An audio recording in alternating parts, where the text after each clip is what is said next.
Bulletproof Radio, a state of high performance. You're listening to Bulletproof Radio with Dave Asprey. Today's cool fact of the day is that getting older may be the key to happiness. A recent study at the University of Chicago found that happiness increases incrementally from 65 to 80 years old. And some studies show that people are happier in their 80s than they were in their 20s. The scientists who do these studies believe that our toolbox of social and emotional instincts that are built on experience are the key to being happy later in life, which is kind of a cool perspective on it. So if you're 20 and miserable, just think it won't suck nearly as bad when you're 80, right? I'll tell you when I'm 80, all right? Before we get into the show, if you're not familiar with Bulletproof Upgraded Aging Formula, you should check this stuff out. This has quietly become one of our most popular supplements because it really, really works. And it works on some of the problems with aging, particularly in the brain, via 4 different pathways, including things that optimize your daily brain function.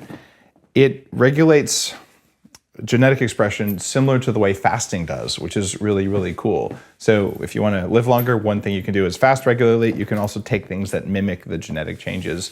It also protects neurons in the brain from excessive glutamate, and it helps people to maintain healthy blood sugar levels. So all those things happen to you as you age. It's one of my favorite supplements and something that works on those mitochondrial pathways. It primes the mitochondrial pump in that it's the last step in energy production in the Krebs cycle right before additional ketones or additional sugar enter the cycle. It's a very interesting supplement and one that I value. It's called Bulletproof Upgraded Aging Formula.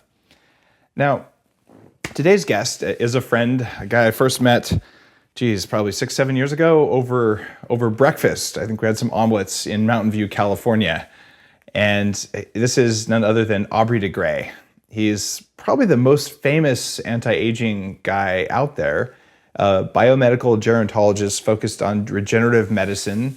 He's the Editor-in-Chief of Rejuvenation Research and a fellow of the Gerontological Society of America, the American Aging Association, and the Institute for Ethics and Emerging Technologies. Definitely qualifies as a biohacker by any measure, and the owner of the single coolest beard I've ever seen. Aubrey, welcome to the show. Thank you very much. It's great to be here.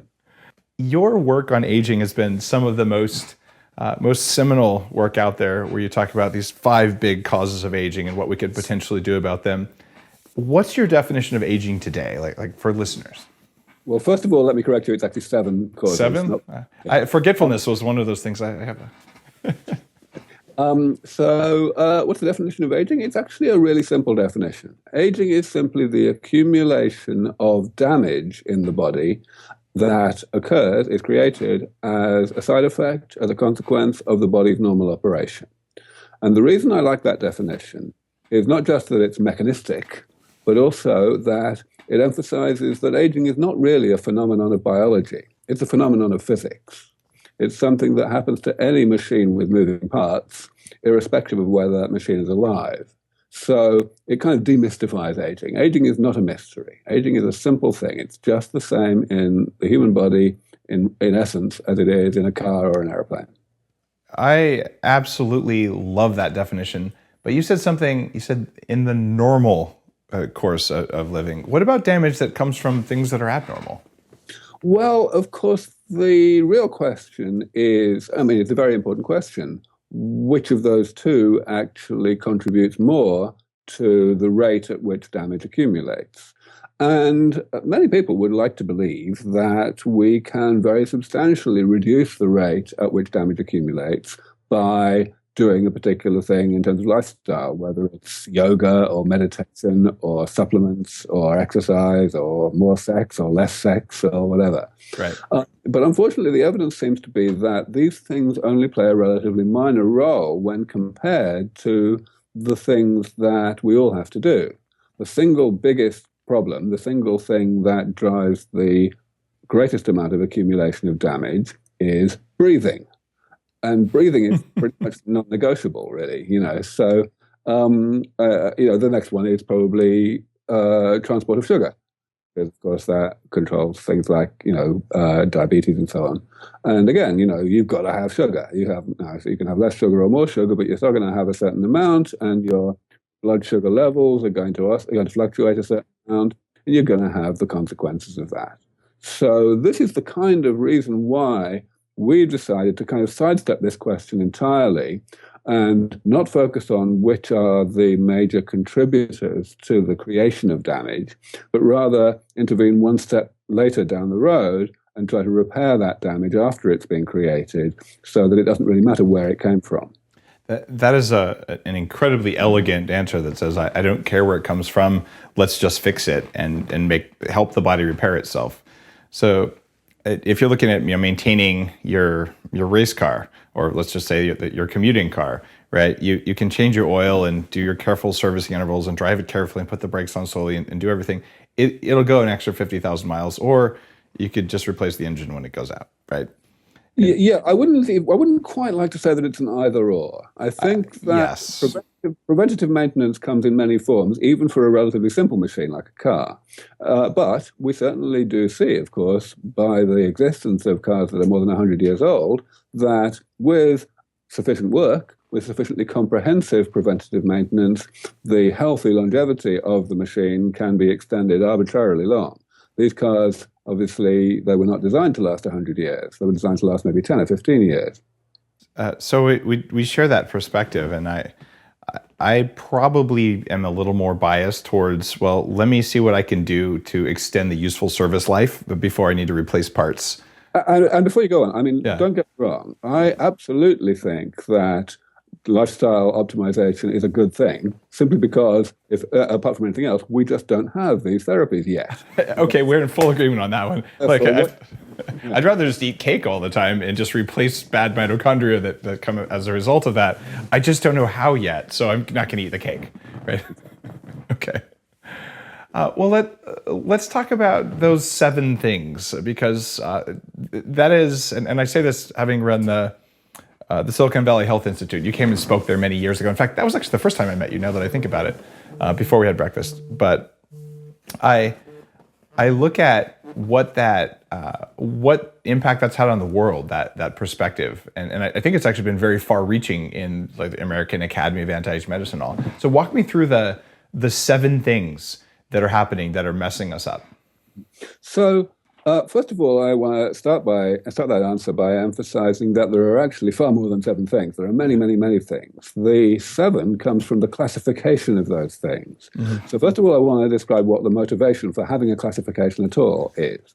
Motivation is to simplify the development, the specification of the fixes.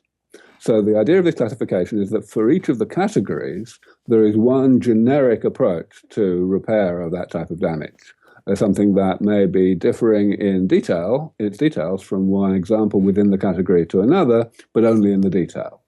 So if we go through the categories, then the first one is loss of cells. Simply cells dying and not being automatically replaced by the division of other cells. That sounds like a very broad category, and it is, but the fact is, it's got a generic fix, and you all know what that fix is. It's stem cell therapy, putting cells in that will be able to divide and differentiate to replace the cells that the body is not replacing on its own. Have you had stem cells? Oh, certainly not yet. I mean, most stem cell therapies are at a relatively early stage of development at this point. And moreover, I'm only 53 and I'm doing pretty well. I'm not in danger of needing that kind of thing yet. Have you banked your stem cells? Okay, so let me finish the first answer. Okay, got it. Sorry. So, I mean, it's important to understand that there's always a trade-off between doing preventative maintenance early and doing it later, but still early enough, right, and benefiting in the latter case from the fact that the therapies have been improved in their comprehensiveness, their quality, or whatever. At the moment, I believe that I'm on that side of the curve, that I should not, because I'm doing pretty well for my age, be actually engaging in these therapies yet. Now, the separate question you asked about banking of stem cells, a very interesting one. So, of course, the idea of banking is that our stem cells deteriorate over time, and that therefore, if we were to try to do some kind of autologous stem cell therapy, in other words, therapy that involves taking our own cells and manipulating them in some way and then putting them back, then we wouldn't have starting cells to work from that were as good as the ones that we might have had at an earlier age. But we've got a couple of reasons why that has become less important, especially in regard to treatments for things about aging. The main reason is the development of induced pluripotent stem cells. The idea here, of course, is that we can now take cells that are not even stem cells at all, let alone primitive stem cells, and we can de-differentiate them back into a much more primitive state, and then redifferentiate them back out into whatever kind of state we would like, so that they will be programmed into the appropriate form. They will then be our own, so they will not cause immune rejection or anything like that, but they will also be in a state that might not exist, or at least not to very high frequency, in the body before we start, and yet we still have them without having had to bank them. I am so intrigued at that line of things, and I have done stem cell therapy. I'm going to talk about it at my conference. I just did a whole bunch of it. But I'm looking to only be 30 for the rest of my life, so we'll see how well that works. I'm not 30, I'm 43, but I'm really intrigued at your comments though on where it'll be in 10 years. I have no idea, and hopefully what I'm doing now is beneficial, not damaging. It is a coin toss. I totally acknowledge that. All right, so cell loss, we can deal with that with stem cells. And what was next on your list of 7?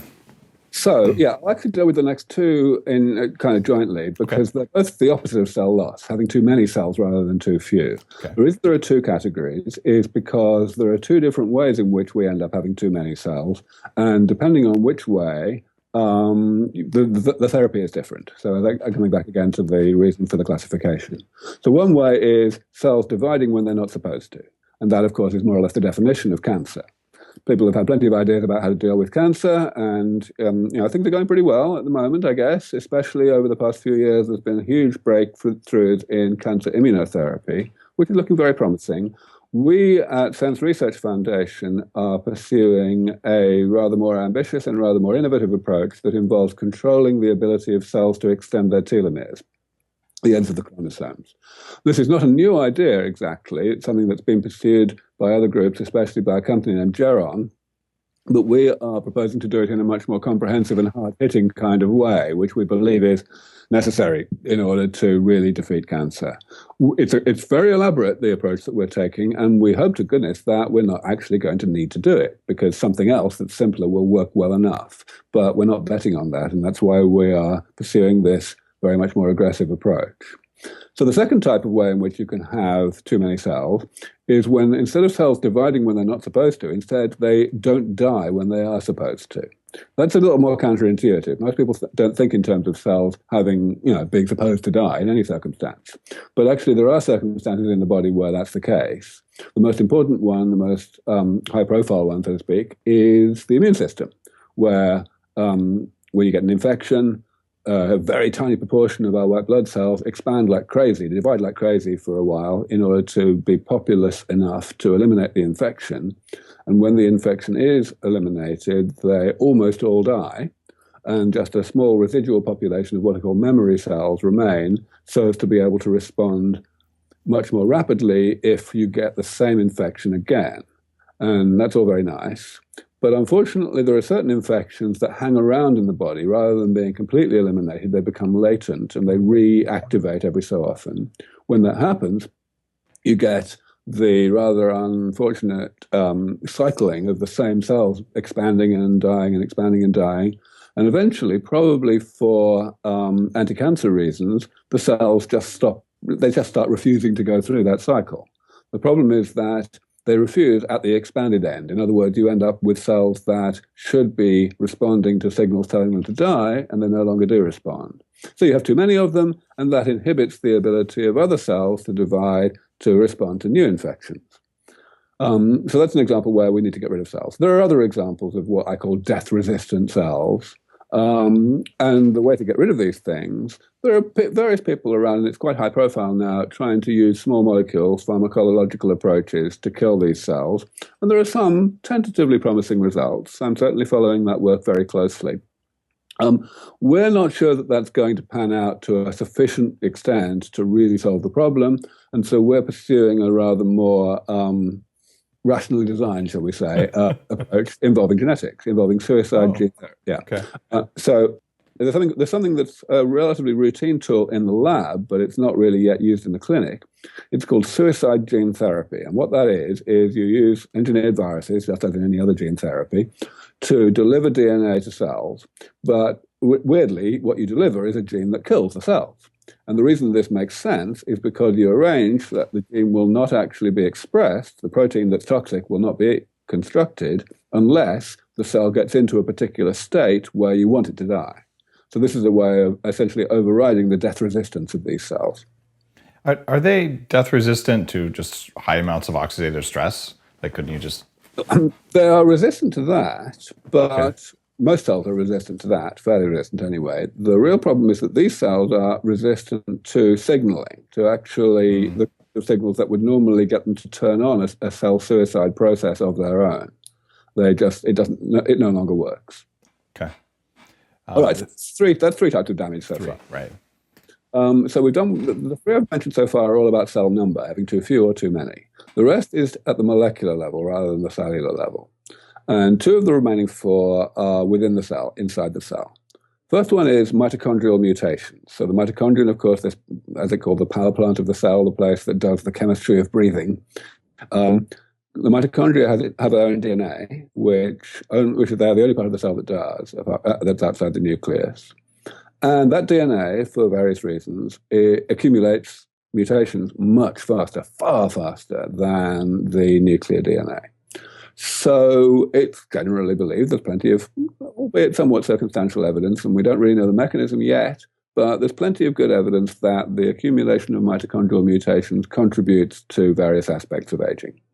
And so we'd like to fix that. And there are various approaches that people have proposed, but nothing's really panned out. Again, we're taking a very aggressive approach that's difficult to implement, but if we can, then it will really, really solve the problem. And in this case, that approach is what's called allotopic expression. What that means is we take copies of the mitochondrial DNA and we modify them and we put them into the nuclear DNA using gene therapy again. The idea here is that if we implement the correct modification, then those genes will express proteins that will be imported back into the mitochondria, even though the genes are in the nucleus. And the reason that's not completely out of the realm of plausibility is that mitochondria already do exactly this naturally with 99% of their proteins. There's only 30 proteins that are in the mitochondrial DNA. And so the idea is simply to co-opt the same mechanism that already exists for these 1,000 or more other proteins. And it's going well. This is an idea that's been around for 30-odd years, and progress has been rather fitful. We're a lot closer to getting it to work than anyone else has ever been. We've still got a little way to go, though. Are you a little concerned about those extra proteins made by nuclear DNA floating around in the cytoplasm because there's too many of them for the mitochondria to use? So sometimes it's important to implement some kind of copy control of these things, in any kind of genetic therapy. However, in general, that turns out to be not much of a problem because the cell already has really good ways of implementing copy control itself, of getting rid of superfluous proteins and such like very automatically. We kind of don't need to worry about that too much. Cool. All right, so the other type of damage inside the cell is much simpler to describe. It's just waste products. The cell constantly makes stuff that it doesn't actually use as kind of side products of things that it does need. And in general, those things are eliminated, either by being destroyed or by being excreted. So that's all great. But unfortunately, some things that are byproducts that are very slowly accumulating, they are relatively rare byproducts. Those things, simply the body doesn't care. Evolution doesn't care about these things because even if they're not destroyed or excreted, they still don't accumulate to a sufficient amount to cause problems until old age. And as we all know, evolution doesn't care about old people. It only cares about people in terms of their reproduction. So we need to get rid of these various types of waste product that cause things like atherosclerosis and macular degeneration. And the way that we've approached that problem is by stealing some technology from an area of biology that isn't even biomedical, an area called bioremediation, which is used for environmental decontamination. So basically what happens is that we find bacteria in the soil that are able to destroy a particular target compound. And then in bioremediation, what happens is they just grow a lot of those bacteria and chuck them into the environment, and the environment is decontaminated. But in our case, we don't want to do that. What we do instead is we identify the genes that these bacteria have that give them the ability to break down the target compound, and then we incorporate those genes with suitable modifications so that they still work into human cells, so that those cells are able to destroy the stuff that's accumulating. So, for example, one thing we published a few years ago was that we could identify a gene that we could put into white blood cells, and those cells would then be able to break down oxidized cholesterol. Normal cholesterol is a perfectly essential molecule, and we better not destroy it too much, and that's why statins are not a very good drug against atherosclerosis. They work by reducing the amount of cholesterol that we make. But the real enemy in atherosclerosis is oxidized cholesterol. And so if we can directly eliminate that, rather than going after the normal cholesterol, we've got a much better chance. And that's what we have shown, only at proof of concept level so far, but still, that might be possible to do. All right, so I've got two types of damage left, and they are both molecular again. But in this case, rather than being inside the cell, they are outside the cell. They're in the spaces between cells. The first one is, again, waste products. They accumulate outside the cell too. And the reason why it's a separate category is the usual reason, namely that we're going to go after it in a different way than for molecular waste products inside the cell. So what we do in this case is we actually only need to relocate the stuff.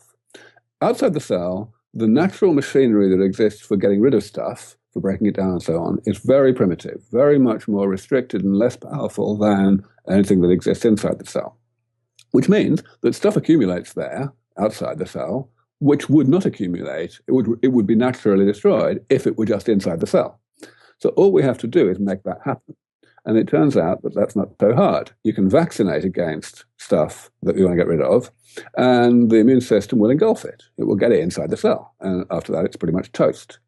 And so that's actually a very promising approach. And indeed, in the late 90s, it was first demonstrated to work in the case of one particular type of extracellular garbage, namely the amyloid that we see in Alzheimer's in the brain. It was demonstrated in mice, and that went through to clinical trials, and it's been shown it really works. It doesn't give much in the way of cognitive benefit, at least not to most patients, but that's simply because the amyloid is only one component of Alzheimer's disease, so you need additional therapies too that have not yet developed. But this idea works, and we've been pursuing the same idea in the context of other types of garbage, also types of amyloid, but made of different types of protein and occurring in different parts of the body. We've specifically been going after something called transthyretin amyloid, which accumulates in the heart, among other places, and causes a disease called senile cardiac amyloidosis. That's a disease that has come very strongly to the attention of gerontologists recently because it's been determined that this disease is responsible for a huge proportion, maybe as much as half, of the deaths of really, really old people over 105, 110. So, we definitely need to fix that. And we have duly indeed been able to develop antibodies that seem to work, and we are hoping that these are going to go through the usual process and become therapy. The final type of damage is not waste products, but rather a change in the structure of something in the space between cells. So there's this lattice of proteins called the extracellular matrix, which holds our cells together and gives our tissues their physical properties, their elasticity especially. And elasticity is really important in certain places in the body, such as the major arteries. So the main reason why we get high blood pressure in old age is because our major arteries get stiffer. They get less elastic, and that results in the need to push the blood harder, and it results in damage to the more fragile minor components of the circulatory system, the capillaries. So what we'd like to do is restore that elasticity. And that sounds like it shouldn't be too hard because we have a good understanding at this point at the molecular level. We understand that it's mainly caused by the reaction of amino acids in the extracellular matrix with sugar in the circulation. And sometimes those reactions cause new chemical bonds to be laid down that link between the proteins that make up the extracellular matrix. That's what essentially causes the stiffening that we see, the loss of elasticity. So if we could have drugs that would break those unwanted crosslinks, then we'd be golden. And it turns out that the structure of these crosslinks, the molecular nature of them, is very different from anything that the body lays down on purpose. So that means that in principle, a small molecule that attacks these things, even if it's not particularly specific, it will be specific enough not to have particular side effects. And that's the kind of thing we're looking for right now. Now, you said amino acids. I'm mostly familiar with advanced glycation end products. That's what I'm talking about. Okay, cool. So those, though, require relatively high levels of glucose. So is it an amino acid problem? Is it a sugar problem? And are there specific amino acids that you're more worried about than others? Well, first of all, yes, there are certainly specific amino acids. The links that we're talking about only form between lysine and arginine. But the amount of those amino acids in the extracellular matrix is non-negotiable because the proteins involved, the proteins that are involved in actually constructing the extracellular matrix are what they are. You're not going to be able to change those. You can, of course, change the other side of the equation, as you mentioned, the level of sugar. But what's really important to understand is you can't change it all that much. If we have too little glucose, too little sugar in the circulation, that's hypoglycemia, right? And it's bad for you. So we can't change it all that much. One thing we can change is the amount of fluctuation in the amount of sugar we have. And certainly the big problem with insulin resistance and type 2 diabetes is exactly that our system for regulating sugar and getting rid of those spikes after eating as quickly as possible, that machinery starts to work progressively less well. However, the point is that even in early life, even when there is perfect glycemic control, you've still got a respectable amount of sugar in the circulation because you need it. And so glycation is going to happen, and advanced glycation end products, including these crosslinks I'm talking about, are going to accumulate. And now there are some lifestyle factors in that one that seem to have a pretty big thing. Alcohol, when it breaks down in the liver, acetaldehyde, giant cross-link forming things. If someone drinks less, they're going to have less of this stuff until these small molecules come out that can break down the links. That seems like a pretty valid way of preventing this one of the 7 problems. So again, it's a matter of the contribution of these different mechanisms. Right. Yes, certain dietary components, depending on the specifics of how good your enzymes of particular types are, certain ones may make a difference to the level of certain drivers of glycation in the circulation. And if you are, for example, particularly poorly equipped to eliminate alcohol from your bloodstream, so that you have aldehydes, especially in the circulation, because you have good alcohol dehydrogenase, but you don't have good aldehyde dehydrogenase, then not only will you be prone to getting hangovers, you'll also be prone to having somewhat accelerated accumulation of glycation end products. But as I say, we've got to always have a sense of proportion about this and understand that the essential amount of glucose that you have in the circulation is actually the major contributor to the accumulation. Sugar and oxygen are toxic, unquestionably, and we use them every day. So let's repair that. I full agreement on that one. Are there things we can do now that turn up our body's natural mechanisms for repairing these types of damage? There doesn't seem to be all that much that we can do now. I mean, certain things we know we can do that are the wrong things to do. We know that smoking is bad for you. We know that getting seriously overweight is bad for you. Probably meditation is good for you insofar as it reduces stress hormones like cortisol, and those things definitely contribute to the rate of accumulation of various types of damage. But everything I'm saying here is what your mother told you. The question you're really asking is there any new news? Is there any new big discovery that helps us to do things that we couldn't do before? And the answer is no, there is not. At the moment, the best thing that you can do to have a higher probability of living a longer amount of time in a healthy state is a very boring thing. It is give me large amounts of money so that we can get this research done faster and develop medicines that don't yet exist. All right, you hear that, everyone? Send your money to Aubrey. No joke.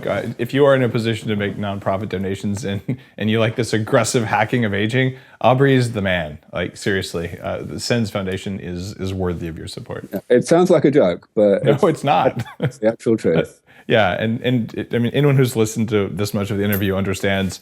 I think the technical term is you know your shit, right? I don't know another way to put it. Let's talk about cancer.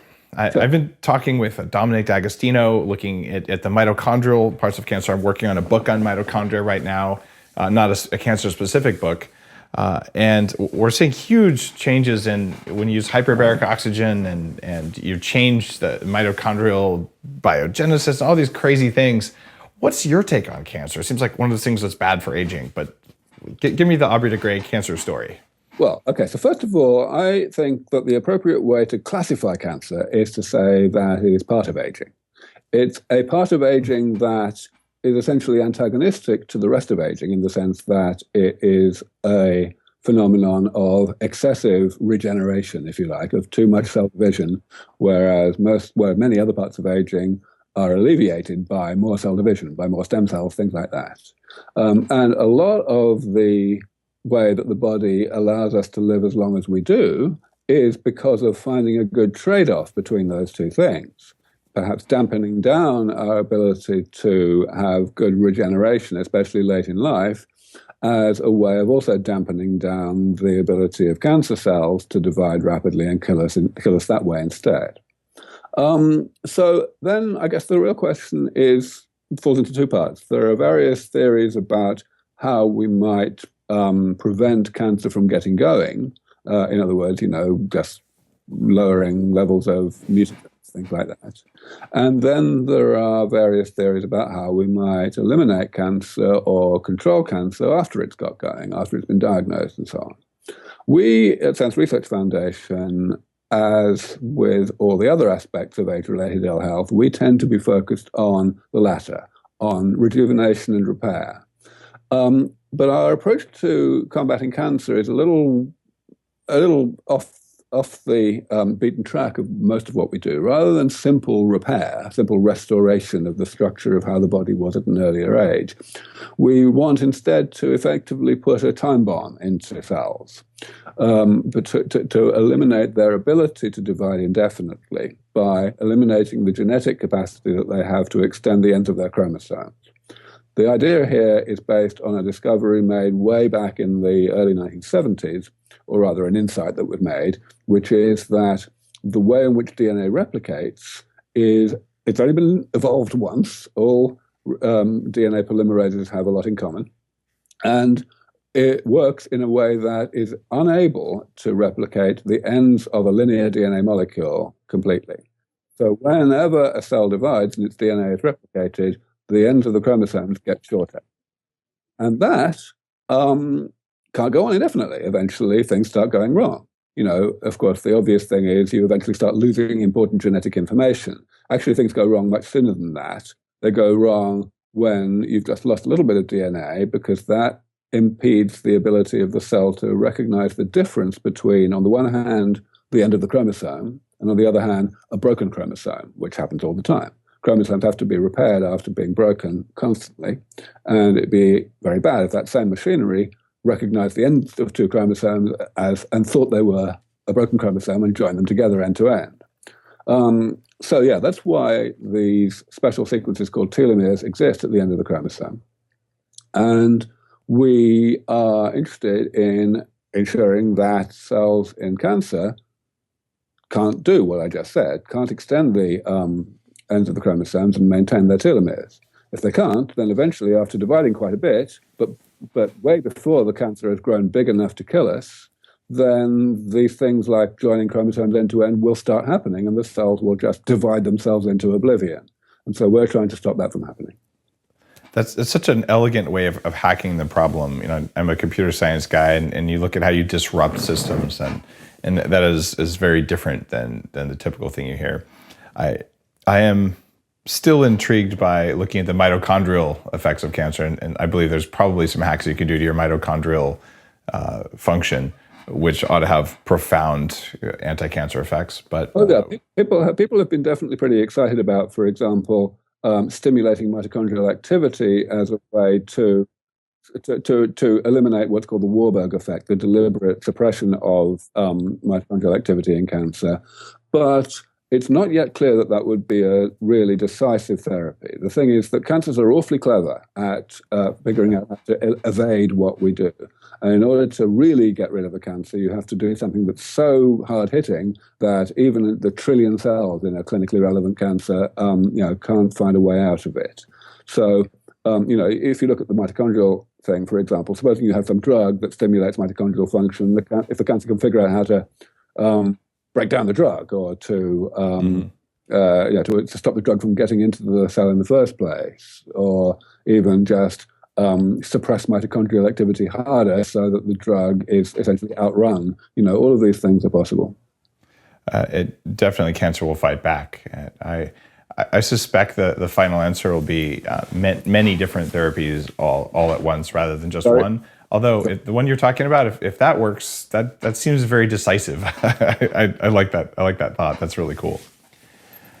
What are the other things besides cancer that are really big threats to longevity? Like if you're sitting down just doing an analysis, what would you think about? Well, the reason we have these 7 categories is because they're all big threats. All of these types of damage accumulate semi-independently of each other. And therefore, they are all controlled by selective pressure, by evolution, in the same way. They all have the same kind of essential deadline, the ill health and decline in performance and death that results. It would be, in other words, put it like this, they have different genes that are involved in combating them, in slowing down the rate at which they accumulate, which means, of course, that if you have different sets of genes doing combating different types of damage, and one particular set of genes for one type of damage is unnecessarily effective, so that the type of damage that it is protecting against would not kill us until we were age 500, whereas everything else is going to kill us at age 100, right? Then the genes in question, the genes that are controlling that type of damage, will not be selected for. So they will accumulate spontaneous mutations. I'm talking here in the germline, not in the body, right? And they will become, there will be mild mutations, so the genes will still be there and they'll still somewhat work, but they won't work as well as they used to. And eventually they will work only just well enough to defend against that type of damage for 100 years, same as all the other types of damage genes. Right. So that's why all of these 7 types of damage are equally important. I love the way your mind works. You also talk about something called compression of morbidity, which is kind of a technical term, but explain that for listeners. It's a cool idea. Okay, so first of all, I certainly don't talk about it because I don't think it's a cool idea. Okay, well, I do. So tell me all about it. So let me tell you why it's not a cool idea. So first of all, let me tell you what it is. The concept of compression of morbidity as a goal for biomedical gerontology, for doing something about aging, is that we've got this lifespan, and the last N years of the lifespan is unhealthy. Of course, exactly what N is depends on how you define unhealthy, how severe your ill health has to be. But still, the idea is, we have this certain amount of time. And so way back in about 1980, a very prominent gerontologist said, well, okay, maybe the goal of gerontology needs to be to postpone the decline into ill health. In other words, extend the healthy longevity, and then we will have less time as in the unhealthy state. Sounds great. But of course, that concept relies, first of all, in terms of its actual plausibility, on the idea that there is something that kills us on schedule, irrespective of how long we've been unhealthy, right?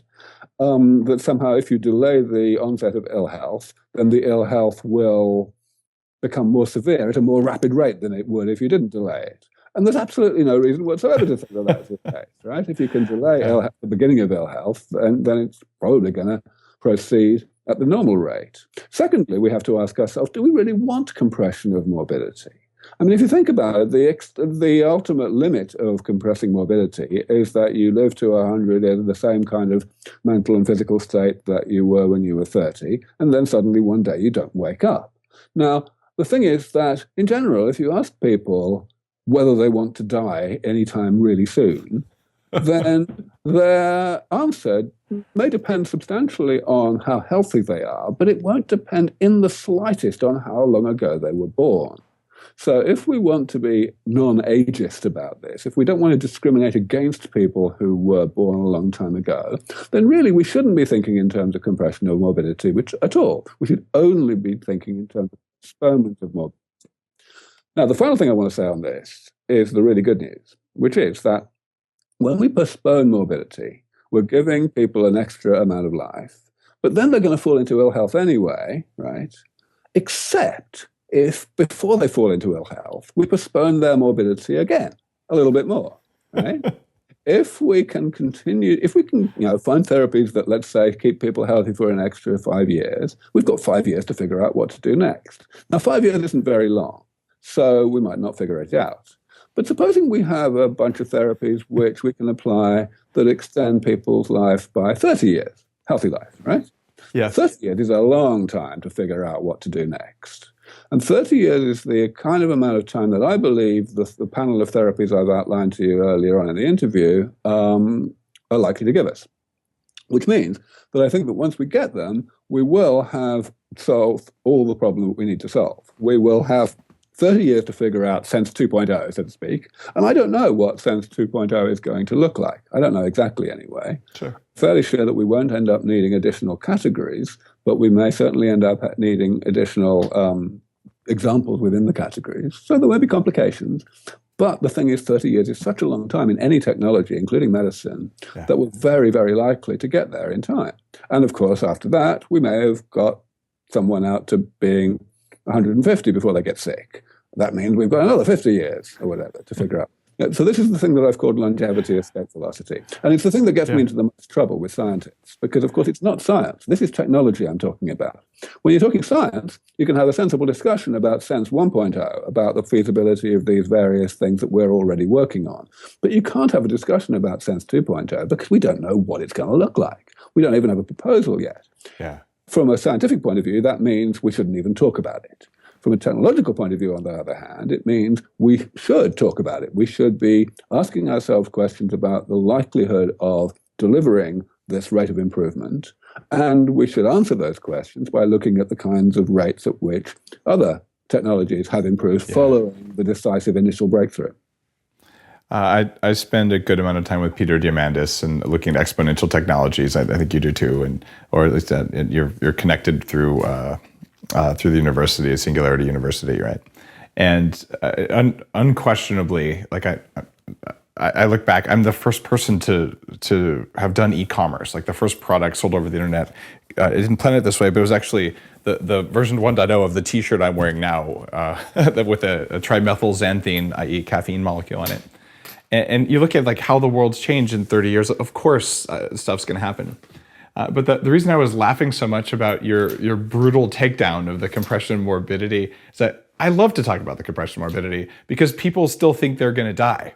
And getting them to go beyond that is just too much work. So I'm like, look, why don't you just live really, really well? And of course you'll die, whatever. But the whole point is, if you're still 30 when you're 80, you're probably not going to just drop dead, just like you said. But I find that the mental leap that it takes to get someone to think about that is just so much work that I'm happy to talk. Oh, of course you'll die. Of course you'll die. But shouldn't you just be young and ass kicking till then?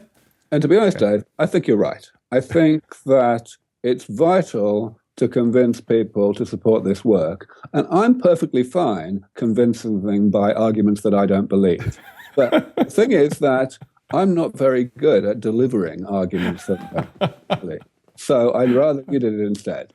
And well, I appreciate the way you think, because you're exactly right. If you're really 30 when you're 80, why would you die? Like it's so obvious. But okay, so we actually do agree there, and it's actually really humorous to me. From a rhetorical point of view, I think it's vital. I'm very good at what I do, but I only do what I do. So I think we need a wide variety of voices out there explaining this concept and the importance of doing something about aging to a wide audience, so that one of us will actually communicate effectively to these people. I think you should keep doing what you're doing because it's working pretty well from where I sit.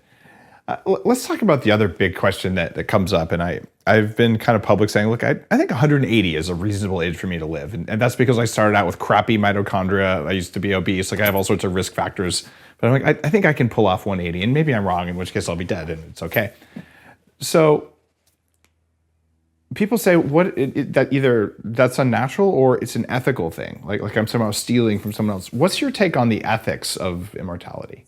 I think that people's concern about the ethical ambiguity of this kind of work arises entirely from the clinging to a completely obvious misconception about the relationship between aging on the one hand and the diseases of aging on the other hand. Basically, people have this idea in their heads that is extraordinarily entrenched, that there is a difference, that there's aging itself, which is kind of not a disease or not like a disease, and then there are the diseases. And this is the underpinning of a huge amount of problem. First of all, it's a huge amount of medical problem, because people go about trying to fix the diseases of old age, like Alzheimer's, as if they were infections, as if they could be eliminated from the body without eliminating aging itself, which is nonsense. And billions of dollars is spent in geriatric medicine and medical research trying to do that, which is never going to work. Right. The second problem is that people are so confused about whether aging is a medical problem at all that they are confused about whether it would be a good idea to fix it. You don't get people asking whether there's any kind of ethical ambiguity about whether we should do anything about Alzheimer's disease. People are pretty unanimous that Alzheimer's disease is a uniformly bad thing, right? Mm-hmm. But so if people understood that it's all part and parcel of the same phenomenon, then you wouldn't get this bullshit being spouted about whether it would be a good idea to people. I mean, ultimately, it all comes down to remembering that longevity is not what we work on. Longevity is purely a side effect of what we work on. And what we work on is a completely ethically unambiguous phenomenon, namely ill health. We want to get rid of ill health. And there will be this side effect of extra longevity on average, because let's face it, what most people die of is being sick. Right? and we're not working on stopping people from being hit by trucks, though I guess we are pretty happy that some people are working on that. That's all. That is so well said. All right, assuming that the worst comes to worst, and you actually do die, are you going to freeze your body? I am signed up with Alcor. Mm-hmm. I believe that cryonics is an extremely feasible concept, and furthermore that the quality of cryopreservation is improving rapidly. I keep my finger very much on the pulse of research in that area, and I think that there's a high probability that by the time I get old enough to have a high risk of death, even in the absence of any advances in the kind of work that Sense Research Foundation does, that cryopreservation will be really good. The damage done by the cryopreservation process will be very minimal, which means that the likelihood of someone who is cryopreserved very shortly after their heart stops is being revival is quite high. I'm not sold on that theory yet, but I'm open to it. I have lots of friends who have the bracelet and are planning to freeze their head or freeze their body. The only reason to be sold on it is if you understand the details of the technology. Certainly, it's very straightforward to say, well, this sounds far too difficult. But one just has to look at what's possible and what's looking like it will be possible soon, and that's how to make that decision. Oh, I'm not worried about the technology at all. I'm just not certain that restarting the hardware after it stops, that the operating system and the things will still be there. Oh, well, right. hang on. I can help you there very quickly. Okay. So, when, for example, someone falls through ice on a frozen lake and their heart stops and their brain stops as well for maybe an hour, this has happened many times, that they get revived and they don't even have any ill effects, let alone anything, So, these are the kinds of phenomena. There is evidence, yeah. Yeah. Okay, I hear you there. And I just wonder what the time limit on that is. It's if there's a wavering in the power supply in your computer, your hard drive is fine, but man, what was stored in memory, gone. And so it feels like there's some core assumptions about the session state that I'm not sure we can restore a session state after a long freeze. And I don't have evidence either way. I'm just like, that's a big assumption you have to make before you go to all the rigmarole of deciding to freeze yourself. So even then, yeah. No, I'm not going to let you get away with this. So I'm interested, yeah. So we do know for an absolute fact that once you are down at minus 196 degrees centigrade, nothing happens. Absolutely nothing happens. If you can take someone down there and get them back immediately, and they still work, then for absolute sure and certain, you can take them back down there and leave them there for 1,000 years and bring them back, and they will still work just as well. The time spent at the low temperature is absolutely time that doesn't count. We know that for a fact. I definitely understand that part of it. What I'm concerned about there is the fact that you died before they took you down to that temperature. If I was going to do it, I would want to be alive when they took me down there. That would be the interesting thing. Well, right. I mean, of course, people are very. You're not the only one who thinks that way. People have been trying to make that happen for quite some time. At the moment, it's actually there's a number of cryopreserved people who somewhat hastened their own death by essentially starving and essentially refusing food and drink, food and water, and it doesn't take very long, Yeah. So that's a way, for example, to make sure that if you have some progressive neurodegenerative disease, then that doesn't destroy your brain before your heart stopped. But you've always got to remember that death is not what most people think it is. Most people think of death as this kind of instantaneous phenomenon that happens at a particular point. But, of course, that point, the medical definition of that point, has changed over the years because it's a rather embarrassing frequency of cases where people have been declared dead and they've woken up again, right? And, of course, the reason for this is that we actually know, as biologists and medics, that death is not an instantaneous process. The definition of it as an instantaneous process is purely a sociological convenience because we don't like to have people be kind of half dead. We prefer people to be alive, dead, and nothing in between. But that's actually not biologically sensible. Full agreement. Death is not a binary thing. There's a curve to it. I absolutely agree. I may be convinced one way or the other. I'd say I'm on the fence about that one, and your arguments have a lot of merit, unquestionably. Now we're coming up on the end of the show. I could talk with you for days just for fun. Obviously, I'm looking at all the things I want to ask you. Let's talk about specific goals that you have with SENS in the next 5 to 10 year time frame. Like what are we going to see pretty soon here? On a 5 or 10 year time frame, our key goal is something that I've always called robust mouse rejuvenation. We are not so much focused on getting things into human clinical trials, though, of course, anything that did get that far would be a bonus. Really, our focus is on getting everything working together in mice. We believe that it's a realistic goal to be able to do that within 6 or 8 years at this point. Wow. It might take longer. But if we can do that, what we would expect is to be able to take mice that are already in middle age and maybe double or treble their remaining lifespan. So, take that remaining lifespan up from 1 year when the mouse is 2 years old out to maybe 3 years. Now, the reason we're so focused on that is twofold. Number one, of course, from a purely biological perspective, from a technological perspective, it is a proof of concept. It shows that we have not actually overlooked some key type of damage that makes the mice die on schedule, whatever, even though we've done everything. But the other thing it is PR.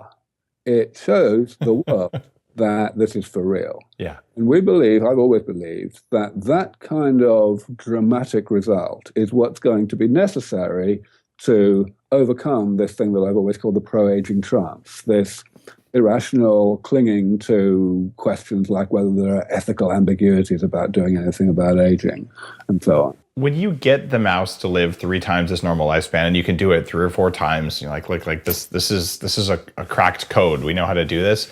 That's when the discussion about compression and morbidity can stop. We can just stop saying like wouldn't you like to be 30 when you're 80, and we can start saying wouldn't you like to be 30 like when you're 180, and like the conversation will change. But you have to crack that first. And okay, what's it going to take in the next 5 to 10 years in terms of funding? In terms of regulatory change, like what do you need to do this? Okay, so you can certainly forget about regulatory change because we're only talking about mice. And, the FDA doesn't regulate what can be done on mice. Not yet. Give them time. Well, you may be right. But what else do we need? Yeah, we definitely need more money. At the moment, SENS Research Foundation is struggling along on a budget of only $4 or $5 million per year, which is absolutely pitiful. It is so insane that as a leading organization working on rejuvenation biotechnology, we find it so difficult to pull in funds. There are explanations for that in terms of short-termism of people, in terms of the fact that there's this high-risk, high-reward research, which is always hard to fund through peer review and so on. But the fact is, it's a tragedy. And we need to fix it, and we need to fix it fast. If we don't fix it fast, then those 6 or 8 years that I just mentioned could easily be 15 years. So we could be set back by a decade in terms of how soon we actually start saving lives.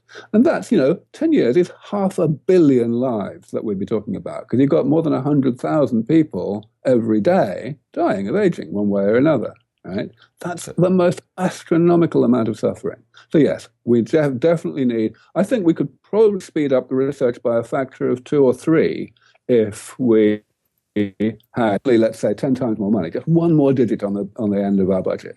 And that is not very much to us. That, $40-50 million a year, that is a tiny fraction still of the medical research budget of the USA, for example. Did the ice bucket challenge piss you off?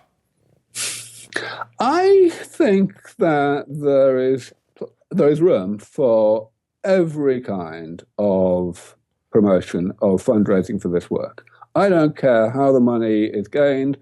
So up to a point, I don't really care where it comes from. I just want the money to be spent on the research. Well, the reason I'm asking that is not just because it was kind of a funny thing, but it raised an enormous amount of money for ALS, which is a really important neurodegenerative disease that's tied back to mitochondrial function. In fact, it's tied back to probably, 4 or 5 of the 7 things that you talk about? Most of the complex diseases that we know of are indeed tied back to 2 or 3 at least of those things. Exactly. But all the money went to this disease instead of the causes of these diseases. And that has to be frustrating at some level, isn't it? It's kind of frustrating, yeah. Okay. I mean, of course, it depends. The problem is not necessarily that the research is focused on a particular disease. The problem is that when the money comes in, the way that it's distributed, the particular research directions that it tends to be directed at, there the problem happens, because the overwhelming majority of research that gets funded is focused on the symptoms, not on the earlier stages, the damage that's accumulating that is causing the symptoms, and that's why it's not going to work. I hope that being on Bulletproof Radio this time gets a few people with nice checkbooks to write some relatively small checks to the SENS Research Foundation. It's a worthwhile cause. I'm going back to my favorite ice bucket challenge video, which was Patrick Stewart, Captain Picard, and he said, here's my ice bucket challenge. And he has an ice bucket, and he takes 2 ice cubes out, puts them in a glass of whiskey, and then writes a check. Like, done. Handled like a boss, right? So for people listening who are interested in this kind of stuff, and there's a lot of transhumanists, a lot of people who are just deeply interested in controlling their biology, and that includes feeling amazing when you're old. In fact, feeling so amazing you don't know you're old, and neither does anyone else. Like, that's the win. That's the win. And when so for that, if you're one of those people and you're looking for your charitable donation around tax time, whatever else, like, think about I would say think about what Aubrey's working on with the SENS Foundation. It's cool. And at the moment, we actually have a challenge going on that was just launched yesterday. I didn't even know. Yeah, if you go to sense.org right now, you'll see it. It's called Control-Alt-Delete. It's all about it's all about part of our anti-cancer approach that I was discussing earlier. Okay, well, approaching cancer is an awesome idea, because there's a lot of funding for that and a lot of public support for it. So if you can solve some parts of cancer at the same time many other parts of aging, it's a double win, and everyone's good there. Well, Aubrey, we're coming up on the end of the interview, but I have a question for you that I ask every guest on the show. And if someone came to you tomorrow and said, look, Aubrey, I want to perform better at everything I do as a human being, what are the 3 most important pieces of advice you have for me? What would you say? Well, okay, I'm going to cheat. I'm going to answer a different question. I'm going to answer a question that says, why am I good at what I do? Because I'm afraid the answer is not really something that people can acquire on purpose, at least not quickly. I think that why I'm good at what I do is a combination of charisma and determination and confidence. And of course, it helps to be smart, but I think that lots of people can be very smart and still get very little done in their lives and make very little difference. I gave a talk, I occasionally give a talk on this kind of theme called How to Be a Successful Heretic. And that actually has more than 3. It has 10 different pieces of advice. All right, I will link to that in here. And the other thing you didn't say, though, is you're relatively fearless. Like I've hung out with you personally enough times. Like you just don't give into that stuff. You're just willing to say, I just don't care about that, and I'm not going to do that. You live your personal life in a way that's just without fear and just full of love and passion for what you do. And I think that's got to be a part of your success formula. I would say that it's another symptom of who I am rather than a symptom. I love it. All right, I could see that. Well, Aubrey, it is, as always, it's a pleasure to chat with you. And it's an honor to have you on Bulletproof Radio. Have an awesome day. And for everyone listening, I'm not kidding. And neither is Aubrey about what's possible with anti-aging. And if you're in the mood to make a donation, man, think about this. This is seriously one of the biggest things that we as a species can be working on. Thanks, Aubrey. Thank you. Get tons more original info to make it easier to kick more asset life when you sign up with the free newsletter at bulletproofexec.com. Thanks for watching, and stay bulletproof.